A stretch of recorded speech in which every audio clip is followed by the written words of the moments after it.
And the Oscar goes to Christopher Nolan, Oppenheimer. Welcome to another episode of Core Discussions. I'm Legacy. And I'm Max. I'm Bobby. Vitamin J. Hunter. And Big Joshy.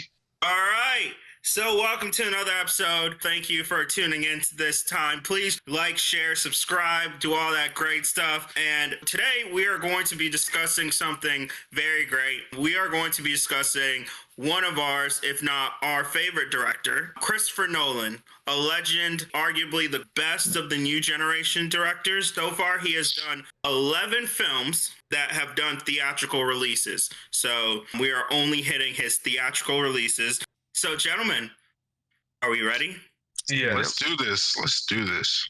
Gentlemen, let's start off with number 11. All right, this movie is not so much about the murder mystery as it is about this character's internal struggle with what is right and what is possibly okay. One of his first movies, and this is going to have a 92% Rotten Tomato meter score, 77% audience score. It does star a couple legends in Al Pacino and Robin Williams in this, as well as Hilary Swank, who was big time at this moment. It is the 2002 murder thriller Insomnia. This is also the one movie I have not seen of his. Oh, really? That's not bad. Yeah, it's not bad.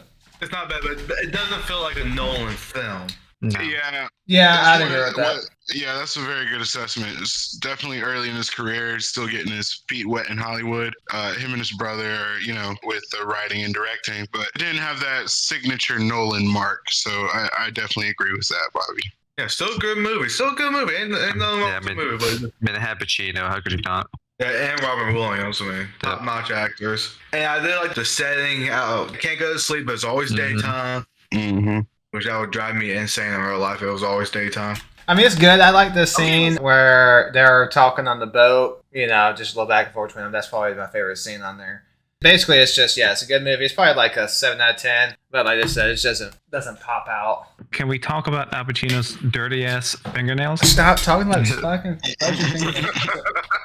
It doesn't play into the plot at all, but every scene, it's like he hit his fingernails with a hammer and it was dying. It's just... he was just playing the character. The character was unkempt, Leave Just his clean this shit up, bro. fingernails alone. No, I noticed.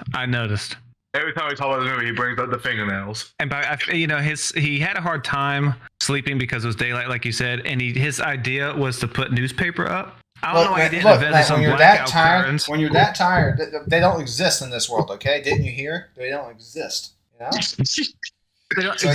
you're that tired, you're gonna try anything. No, I do think he could have done something better than newspaper. Probably, maybe a whole newspaper at a time, not just little slabs of paper. Yeah, it was not very good effort on his part. Yeah, not the best thinking, No. But I did like Robin Williams as the killer because it's a different role than he usually plays. I do like that as a role to where he wasn't eventually revealed to be a good guy, because it's kind of like, cliche at this point, where you go the whole movie thinking someone's the bad guy, but no, they're the good guy. They committed to having Robin Williams, a well-liked actor, be a bad guy, so I do credit for that. Yeah, I mean, this is one, it's a good movie, but if you're talking about Nolan's great movies, I don't think many people have this in his top 5. I think this is probably one of his least seen movies, honestly. Yeah. But yeah, I would doubt many people. I think out of all the movies, this is probably the last movie you name. All right, we're going to our next movie. It came in at 10th place. This movie is the only other movie that not everybody has seen. Only 3 of us have actually seen this movie. It came in with a 69% tomato meter score, 76% audience score. This movie, while visually appealing and immense, this one critic did say that they gave up on trying to follow the plot. This is a movie, just like I think that follows a common theme of his, of you have to watch it multiple times to really get everything that Nolan is trying to do. This one did also heavily suffer from when it came out because it came out at near the end of the pandemic, but it does star John David Washington, Robert Pattinson, and Kenneth Branagh. It is Tenet. So it was just you, me, and Phil that's seen it. Yeah. Look, it's hard for me not to have it higher. I want to have it higher, but just because of all his greats, it's where it is. But I really enjoyed the movie. It had some issues. What Phil was saying, the issues during COVID really came to shooting the film because there was like certain restrictions that they were having, like as far as the camera and like people on set. So it's like you really see that play out in this movie. The sound is off, but that's like my worst like grievance with the movie. Not that I don't have to like understand it the first time, but that the sound was off, you know, because that like takes you out of the movie. It takes you out of the moment in some portions, whereas, you know, his other films like Inception or The Prestige, those are like on point, you know. But anyway, I really enjoyed it. The acting was really above par. John David Washington's really getting his feet wet, and he's got to stand out from his father's shadow, you know. That's like, you know, your dad just did so. Stepping out of that shadow. So, I mean, it was a real good story. I like the interesting take on time travel, where it was more defined as time inversion. But I really enjoyed it overall, but I couldn't have it higher. So that's me. Yeah, so I didn't have it that high. Dude, man, one, the sound. There'd be moments where I could barely hear people talking. I'm like, what are they saying? The next moment would be like as loud as can be. I'm like, we gotta fix this. But this is one of those movies, yeah, the sound, I know he tried to say like, well, in real life, sound isn't perfect. It's kind of messed up. But I'm like, the issue with it is that, Nolan, your movies are so intricate and important that you have to pay attention that, like, if you can't hear what they're talking about, it kind of messes with the movie because you can miss an important part and you're like, wait, what's going on? Like, this movie, you have to really pay attention to like really get it. I had to watch it again, and I had to watch YouTube videos to like fully grasp everything. It was really good. It's just really confusing. Yeah, I do think this is one of the movies where he was overly ambitious. If he toned it down just a dollar or two, it probably would be a much better film. Yeah, like, again, this is just Nolan. It was my second least favorite movie of his, but I hold Nolan high standard. I still really enjoyed it. The story, like, once you start putting more of it together and kind of saw, like, I think the inversion was really cool, especially, I'm not going to spoil it because some of you all haven't seen it, but Josh and Bobby, you probably remember that one scene with John David Washington where he's fighting that guy. Yeah, where he's when he gets shot. Guy to get onto it, and then you find out later about that, and it's like, wait, what? I was like, what? Wait, hold on, what? I think there's a lot of cool twists and turns. And playing off of that, you got to pay attention, like you're saying, throughout the entire thing. Because it's just one of those little moments that you might have missed. Even if you blinked, you might have missed that little moment that'll come into effect later and it'll play a little pivotal piece of the plot. Oh, that's a triple entendre there. A pivotal piece of the plot there. But yeah, no, I think if Nolan could have like done it again, obviously the sound wouldn't even be an issue. I'm fairly certain he had actors recording their lines like over the phone and like then sending it in and having it digitally altered or whatever. So like I can excuse it like because of the pandemic. If it wasn't like that, then it's non-excusable. But other than that, I really enjoyed how it was shot. Like it's Nolan to a T with practical effects, not very much CGI involved, and the way it's used throughout the story with the time reversal, it's just so beautiful. It's visually stunning to watch. Like that's like my best part about it. And it was cool when you got to see some scenes go forward.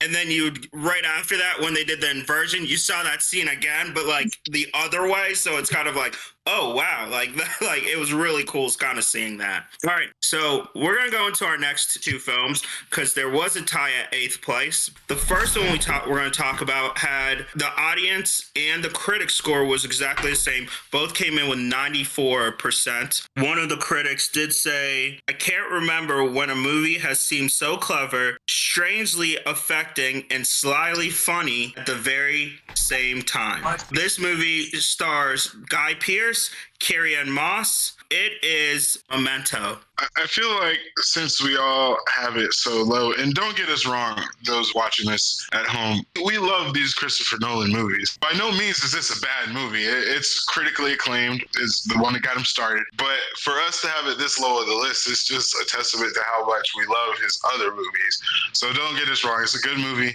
but that's why I had it low on my list. Not that I don't love it. It's just I love his other ones more. That's the crux of the issue too. Yeah, there's just so many good ones.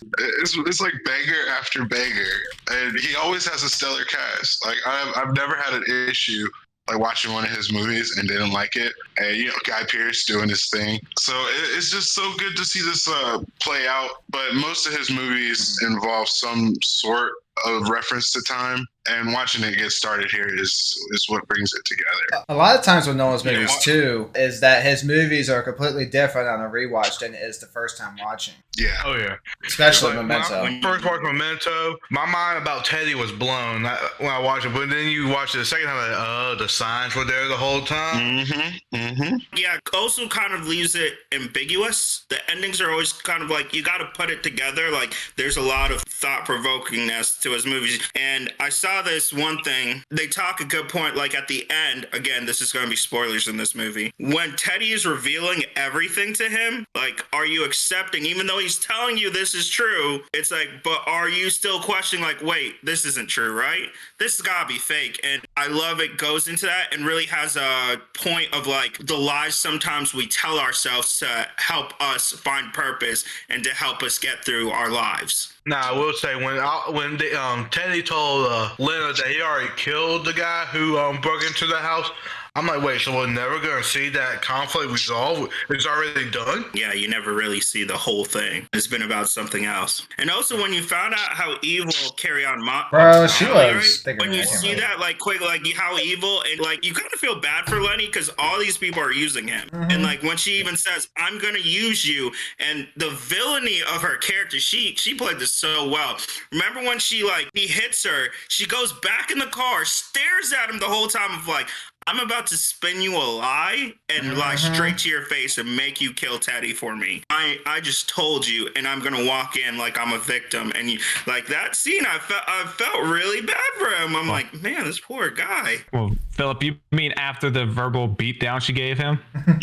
Yeah. Verbal shellacking. I can't say the words she said on here, but she burnt him. Crispy. It was not kind. And then I forgot till I watched the video, like, oh yeah, Teddy kept talking about how he wanted that Jaguar, but I forgot and it shows at the end why he wanted it, because the money's still in there. And it's been in there the whole time, but he can't take the money till he gets the keys. Yeah, I like the acting, but I don't know how to say Bro, his the movie is just Joe Panton Lanana. I don't know. He was great. He's great in everything he's in.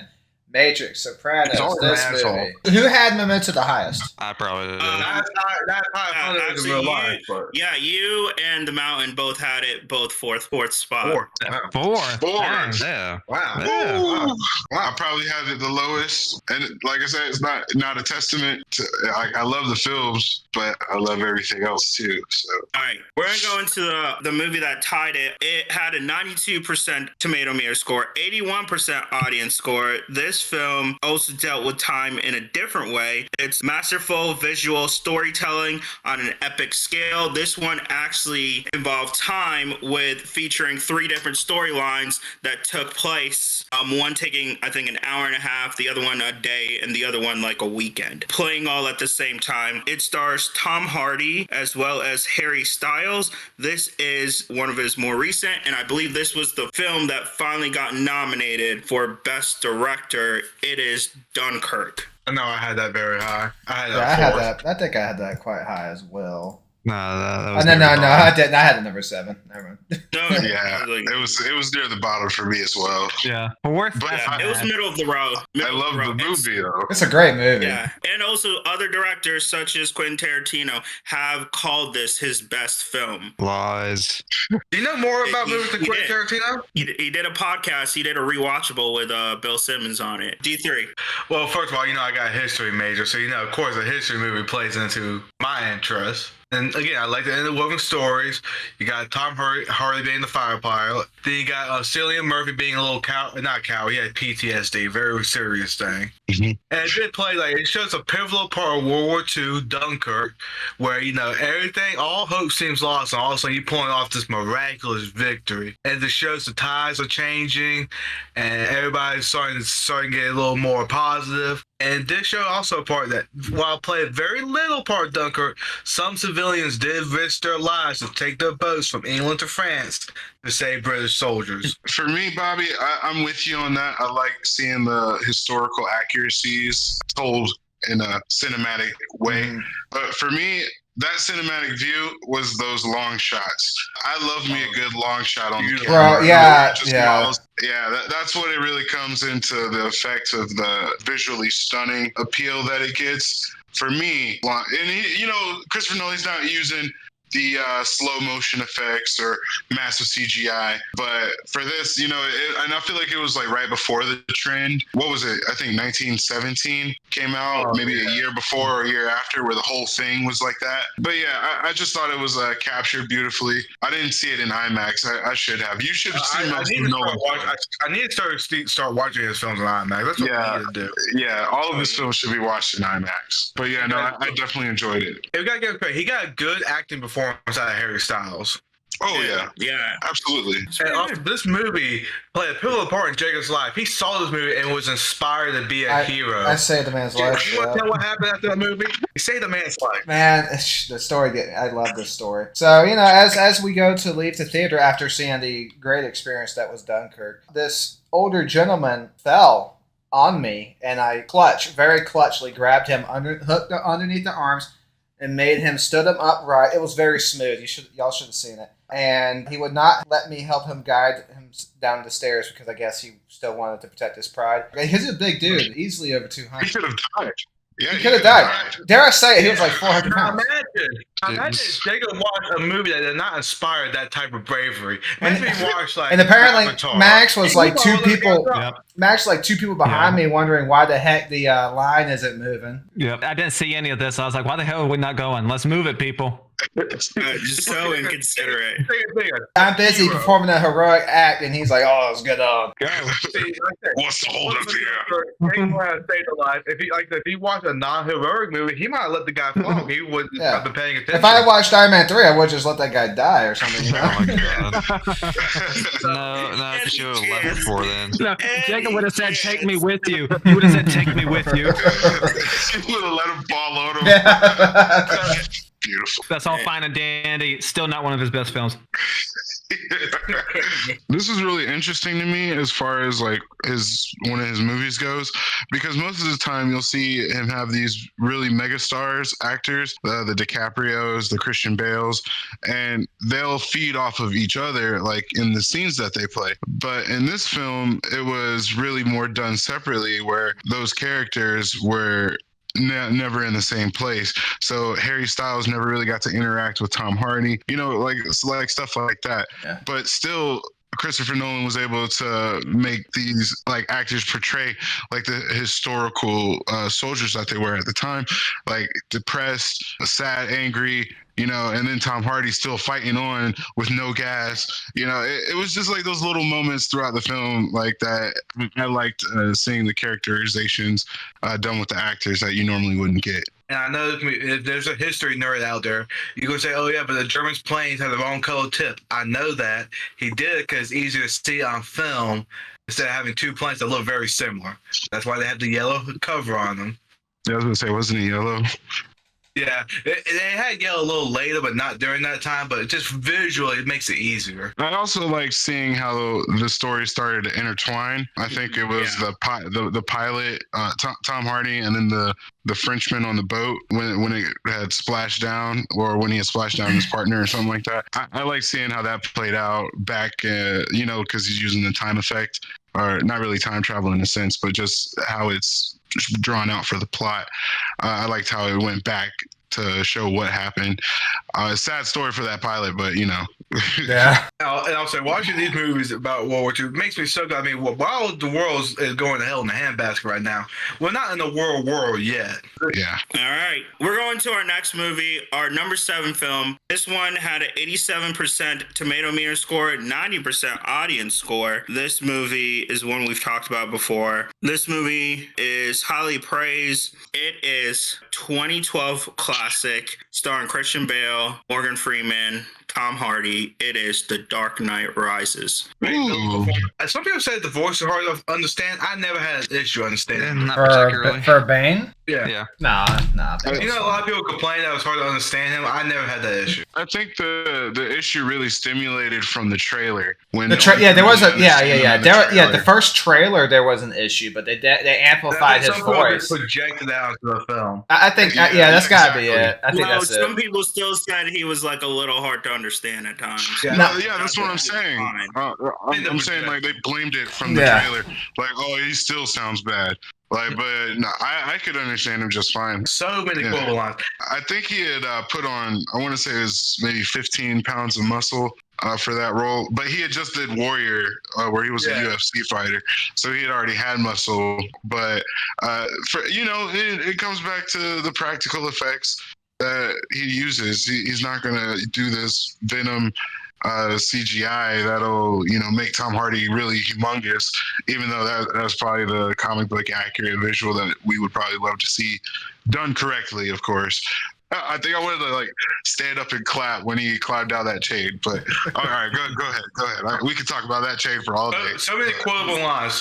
And the intro, that's one of the best intros to a superhero movie. Not the best, but one of the best. Yeah, it's not better than Dark Knight. It's not better than Dark Knight, yeah. Really good. But still, a heck of a beginning scene. Can I say, Nolan knows how to do an opening scene, man. He's done a lot of banger opening scenes. Oh, yeah. Or you could also see how ruthless he was. There's the scene where he puts his hand on Daggett's shoulder and he's do you feel in control, or do you feel like you have power or something like that? And I'm like, damn, he's about to F this dude up. Well, that's a man who knows he's in charge no matter what. I never seen a guy feel so little in the scene than Daggett's reaction to that. I liked also how they still incorporated, I know they couldn't do the full, comic book Venom stuff just because he wanted more of a realistic. I still wish they incorporated but they spent, I still they had that incorporated of, the mask was part of the painkillers. So you still somewhat incorporate, the mask is important he needs the mask. Because no one cared who he was before he put on the mask. And I like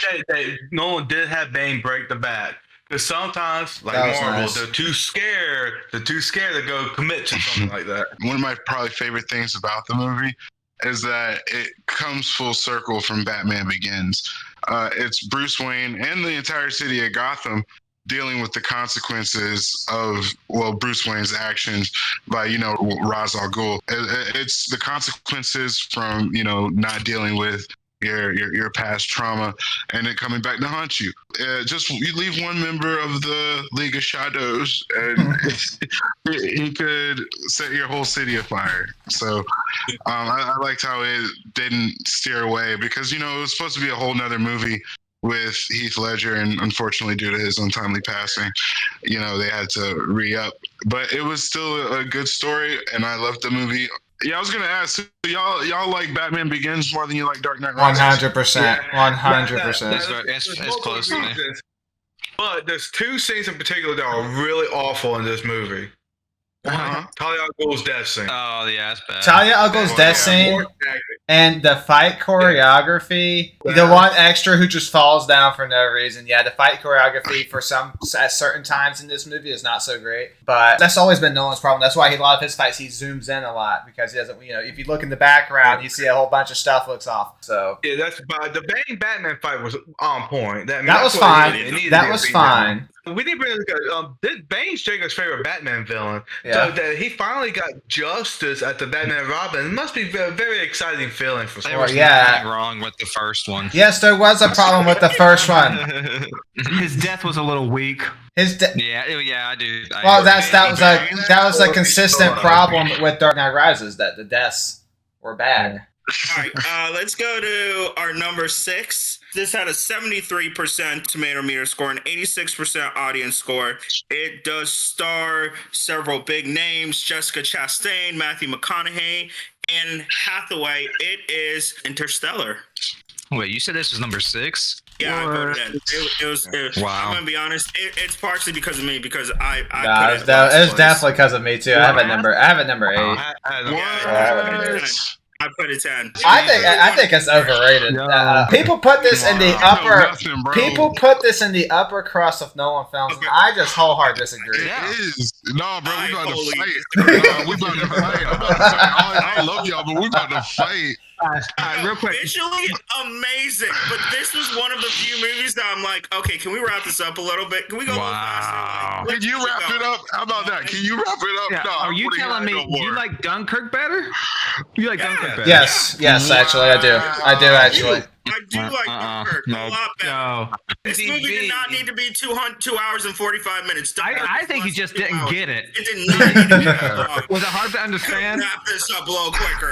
Max, if it makes you feel like your points better on IMDb, it's the number 21 movie of all time. No, that's way too high. I don't That's understand. Way too high. It should be higher. What are you talking about?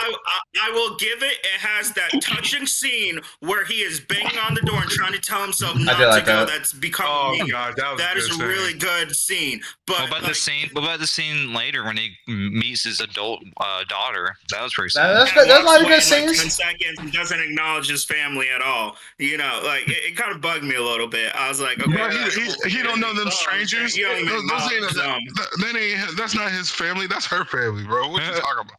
That's his descendants. Like, you're not You going to can say hi clearly or something. tell. Your You can descendants. clearly tell Matthew He's McConaughey going had to, a favorite asshole. child. He had a favorite child. He did not care about his son. I know, right? He did not give two shits about this stuff. Yeah. All right. You gonna follow my footsteps, son? All right. Take off. See you later. See ya. So I did like how, the guy was on the spaceship still, and they were only down there for 10 minutes. He aged like 30 years. Yeah, the time dilation on it's not Miller's planet, it's someone else's planet. But yeah, like the first planet they go to. Yeah. First of all, I like that guy died unnecessarily. He tried to retrieve something, or Anne Hathaway tried to retrieve something. Like, no, don't worry about that. You clearly know this planet's no good. Yeah, he shouldn't have died like that. I feel like he at least could have been smarter. Wow, I need to go. Like, get back to the ship. But no, he was just standing there watching. Are you talking about the guy that watched the big ass wave hit him? Yeah. Yeah. But it was for the plot. It was for the plot. The plot dictated someone needs to die here. Imagine that. Yeah, Paul, I'm sorry, bro. You have to die. There's nothing we can do about it. You have to. All right, Max, you put it very highly. Let's hear your thoughts. How high did he have it? He has 4. Yeah, me and him have it at the same. We're like-minded individuals. I probably had it 4 as well. I don't know. We're the smart ones. Hans Zimmer, the music in the movie. Oh my God! Go ahead. It was great. Let him cook. Go ahead. I mean, come on. Now, there's one more I'd put above it. We haven't talked about it yet, but this is his second best soundtrack. I'd agree with that. I was gonna have to chew comment on that that. Christopher Nolan and Hans Zimmer go hand in hand. It's a beautiful combination every time. They just do not miss. But no, it's the swelling tune that.